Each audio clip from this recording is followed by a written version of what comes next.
Bonjour à tous, on commence cette revue de presse par le quotidien Le Matin qui fait savoir que la Suède vient d'infliger un véritable revers à l'Algérie car elle ne compte plus reconnaître la République chimérique du Polisario.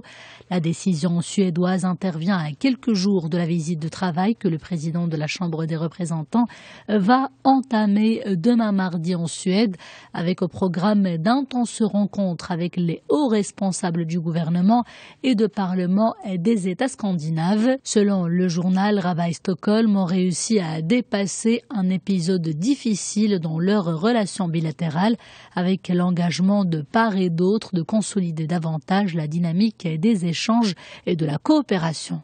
Balance commerciale, merci, le pétrole, c'est le titre qui nous est proposé ce lundi à la une du quotidien L'Économiste. Le journal annonce de bonnes nouvelles pour l'économie nationale.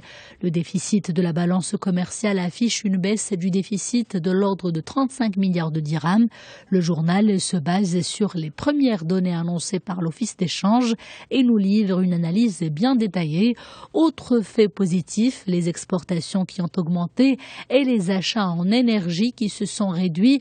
Quant à eux, les détails sont à lire sur la seconde page du quotidien L'Économiste. Les mêmes données sont commentées à la une du quotidien Aujourd'hui le Maroc. Le journal rapporte que l'année 2016 a été l'année des exportations par excellence car au moment où le volume et la valeur de la marchandise importée se réduisaient, les produits acheminés à l'export montaient en flèche. Cette hausse résulte principalement des expéditions du secteur automobile et des phosphates conjugués au bon comportement du secteur de l'agroalimentaire.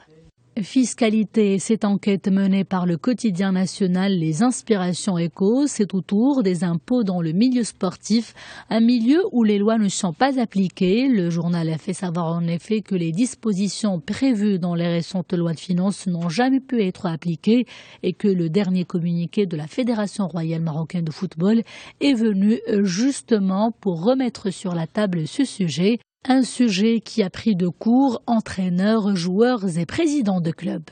Les violences qui ont secoué le Burkina Faso font la une du quotidien français Le Monde ce lundi. Le Burkina Faso qui était pourtant jusque-là épargné par les violences perpétrées aux États voisins comme le Mali et le Niger.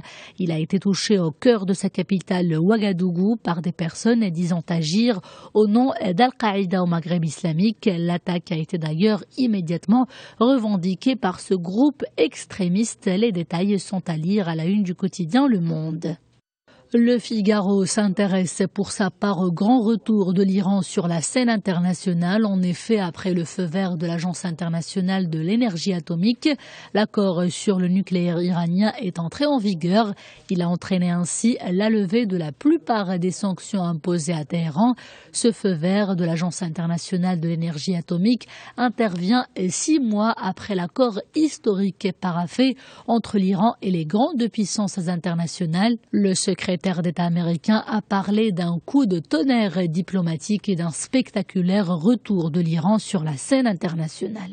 Après ses vœux à l'armée, le chef d'État français doit présenter ce lundi ses vœux aux acteurs de l'entreprise et de l'emploi. François Hollande doit présenter en effet le contenu de son plan d'urgence pour l'emploi, un plan qui comporte diverses mesures avec un coût global de 2 milliards d'euros. Tous ces détails sont à découvrir sur le quotidien français L'Opinion. Bonne lecture.